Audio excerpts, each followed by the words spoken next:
Hey guys, welcome back to my channel. For the video today, I thought I would share my experience getting a laparoscopic surgery. Now, this isn't something that's happened recently or anything like that. It's actually been a few years, between 3 and 4 years since I had this done, but for a while now I've wanted to share this story in case it helps anyone out, and I feel as though the information would still be pretty relevant for anyone that's about to get their surgery or if you've had it recently and just want to know what to expect. I feel like my women's health related videos have been pretty well received. My implant-on related ones, for example, I know a lot of you ladies liked those, so I do hope this helps you out as well, since I haven't done anything along these lines in quite a while. Now, I guess the recent cause for me to make this video is the fact that I've been reorganising my house. So when it came to reorganising my filing cabinet, I came across all of my medical records and scans from a time where I was going to the doctors a lot and seeing lots of doctors for that matter. I know I would have spoken a few times before about the horrible period pain that I was dealing with before I got implant-on, and how implant-on helped alleviate most of that pain. But one thing I'm not sure if I've touched on is the fact that I've been dealing with pretty chronic abdominal pain for the past few years. So it doesn't matter whether I was on my period or not, I would get cramps and also stabbing pains near my ovaries. Now looking back, I feel like I wasn't in this horrible pain when I first got my period. It was definitely a few years into getting it, so maybe say 4 years ago was when it was at a pretty bad point, and of course that's when I was starting to see many doctors. I was going to lots of GPs and trying different specialists and things, and a lot of doctors did have certain suggestions like changing the pill that I was on. I think I changed between maybe 4 and 5 contraceptive pills over the course of months. I would try one, see if it helped. It didn't, so I'd try another one, and none of those helped. I think another doctor suggested I also take peppermint oil supplements or something like that, and that didn't really help, so I was kind of at a loss on what to do. And mind you, those doctors were the helpful ones. There were definitely lots of times where I saw doctors and they more or less, I don't want to say didn't want to help, but maybe they just didn't think what I was saying was genuine, which really sucks. I really feel for anyone who's in pain and people aren't recognizing it and helping you. I remember one specific time where I saw a doctor and he told me to my face, sometimes people just have pain for no reason. I think I just wanted to laugh and walk out then and there, but I finished the appointment and then just never went back to that guy because, of course, I don't believe that if you're in chronic pain, even if you have just temporary pain, there's got to be a cause for it. If your body's hurting, there must be a reason. You just need to find out what. After seeing so many doctors over so many months, I did eventually find a great specialist in Brisbane.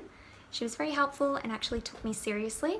She recommended I have lots of scans and tests, and sadly nothing showed up on those tests or ultrasounds, so the next step to take would be to have the laparoscopy. So I guess there are just certain things that don't show up when they take tests and scans, which is fair enough. So even though I was a little bit nervous thinking about what the results might show, and also the idea of being cut open did freak me out a bit, I still wanted to know what was wrong with me. So I did book in for the surgery and just tried to be as stress-free as possible. I tried not to overthink it or anything, and I organised time off work. My work was really great at the time. I think I organised 1 week and they said if I needed more time after that, that was fine because it was just taking sick leave, so that was great. I didn't have to worry about that. Apart from that, I don't think I needed to prepare too much. It was all a pretty easy process in the lead up and everything like that. I mean, naturally, like any other surgery, I had to fast the night before and the day of, which is never fun, but it needs to be done. I guess one thing I wasn't nervous about, at least, was being put to sleep, because I've had general anesthetic before. When I was a child, I had my tonsils and adenoids taken out, and that was all fine. Not that I can remember it, but I was told there was no issues there. And then also a few months before my laparoscopy, I actually had my wisdom teeth taken out. I got all 4 removed, so I was put to sleep for that, and again, I was fine. So yeah, at least that was one thing I didn't need to stress about. I know a lot of times people who haven't had it before, or even if they have, they might stress about it, and it can make people sick sometimes, but not everyone. I'm someone who deals with it pretty okay, so if you're nervous about that, hopefully you'll be fine too. It's not always a horrible experience. I do remember though, on the day of the surgery, I was pretty fine all morning. I mean, I was a little bit nervous and hungry and a bit worried about the outcome, but I was more or less fine. However, once my partner wasn't able to wait with me anymore and I got dressed into my little hospital outfit, I think that's when I started to get quite stressed. All the people in the hospital and the nurses and everything were very lovely though. They tried to keep my mind off it because I think they could tell I was a bit nervous. Also, one of them gave me a Valium, which I really appreciate it. It helped me out a lot. So I was feeling good, and then I was ready for my surgery. I don't think I mentioned this point, but the doctor who did my surgery was the same doctor who I had been seeing, the specialist that was helping me out. So I'd seen her a few times before, and I felt like I was in really good hands. I remember being wheeled into the operating room, put to sleep, and then obviously that's all I remember from that point.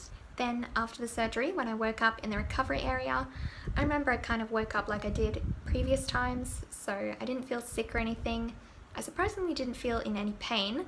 I guess I just expected that I would, and I slowly woke up.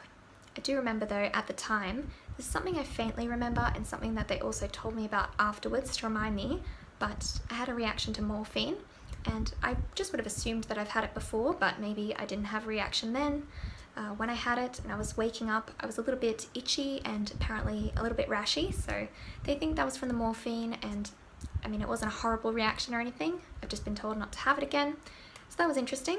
Interesting to know that I'm allergic to morphine, and I guess good to know as well, so hopefully I don't have that again. But from memory, that did wear off pretty quickly, so I just continued to wake up and had a bit of food.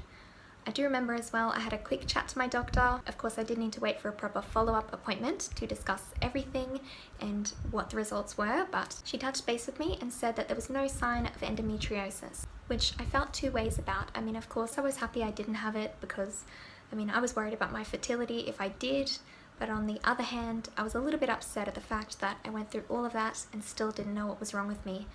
And I suppose another thing that I thought about and still wonder about is the fact that, I mean, maybe it is there and perhaps they didn't see it, because I feel like sadly it's one of those things that can take quite a while to diagnose. I've always heard that it can take a few years to diagnose endometriosis, and I know some people who have had that same surgery, the laparoscopy to check, a few times before they found anything. So, I mean, that's something I might need to look into again, considering I still experience pain to this day, but I suppose that's another topic altogether. For this time that I'm talking about here. One thing that I thought was a little strange though was the fact that they made me take a wheelchair out to the car. I guess I just found it a little strange since I thought I could walk, but they insisted and I did it. I mean, I'd seen it in movies and TV and stuff, but I didn't think that people really did that, or at the very least not for something kind of small like I had done. In any case, I was on my way home. I remember my mum dropped me off at home that day, and my partner was really great at taking care of me for the few days when I was healing. I mean, I wasn't too immobile or anything like that. As far as surgeries go, it is of course quite minor, but it was just nice to have a helping hand, someone who could get food for me and take care of me a bit when I was healing up. I remember I watched a lot of Disney movies to pass the time, since I think I took about a week off work. I mean, I worked in an office, so it wasn't too strenuous. I think I only ended up needing the week off. In terms of pain relief, I remember they gave me endone, and I didn't use it for very long. I think I might have used it for the first day and then just swapped to Panadeine Forte or just a little bit of codeine and then onto Panadol quite quickly. I guess I just don't like strong painkillers for myself. They make me feel quite dizzy and a little bit foggy in the brain. So at the time I just chose to feel a little bit of pain in my abdomen compared to being mentally written off for a few days. In terms of the pain I had, looking back, it wasn't so bad, and one thing I know is I didn't really experience any gas pain, and I know that's a common complaint with laparoscopies, just because with the procedure it is a keyhole surgery. The incision's very small, so the way that the doctors can see everything and do their work is by pumping gas into your abdomen. So that puffs everything up so they can see and do what they need to do. And then I guess once you're closed up, there might be a little bit of gas left over. So I feel like I always heard people say, and the doctor thought that I would have shoulder pain and pain in my upper body from where the gas settles for a little bit before it works its way out. But I don't remember experiencing any of that at all, so I guess I was pretty lucky in that sense. And I'm guessing as well my recovery and pain would have been a little bit different to someone who had further work done. So if they had anything removed or any changes made, I'm sure they might feel that compared to myself. Whereas I just had a little bit of pain at the incision sites, and also something that I do want to explain as well. For a few days I had a very strange feeling. I feel like I could feel that my organs were moved around, and I know that might sound really strange if you haven't experienced that feeling before, but I mean, with the surgery they did kind of move everything around and have a look, so that's something that I feel like I could feel. I don't know if it was just my mind playing tricks on me. I genuinely felt that, and maybe that is quite normal. It was just a strange feeling. It did go away after a while, but I remember when I first noticed this, it's just something that freaked me out. Also, I do remember while I was recovering, my core strength was quite weak for a while. For example, I remember about a week after the surgery, I was trying to do grocery shopping and it was a little bit of a struggle to push a shopping trolley. But apart from that, everything was fine. I remember returning to work a week after, and because I worked in an office, it wasn't strenuous or anything, I was fine.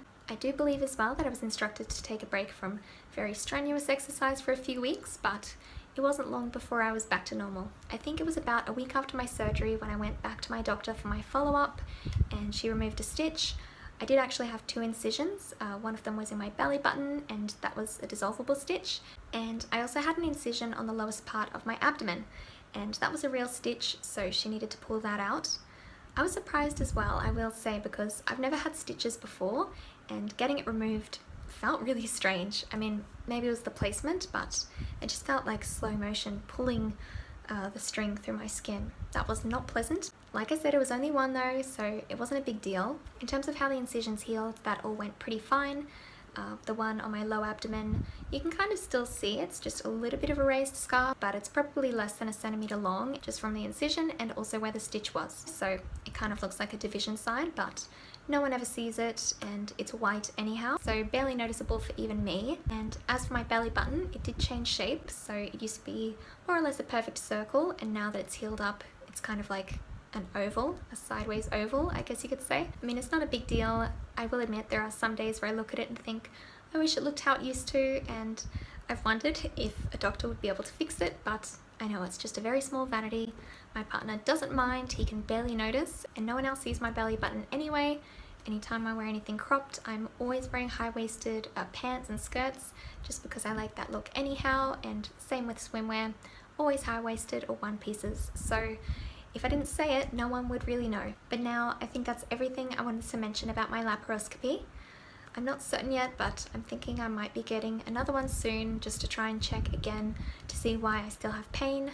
I've got to speak to a specialist about this and see what their recommendations are, so that's something I'll be looking into this year, I think. But I do hope this video helped you out if you've had one recently or if you're about to have one, just to settle your mind a bit and maybe know what to expect, because I guess when I had mine I had no clue. I know there's a few videos up on this subject from other people, but nowhere near as many videos compared to other surgeries and things, and I feel like it's a pretty common surgery. But thank you for watching the video today.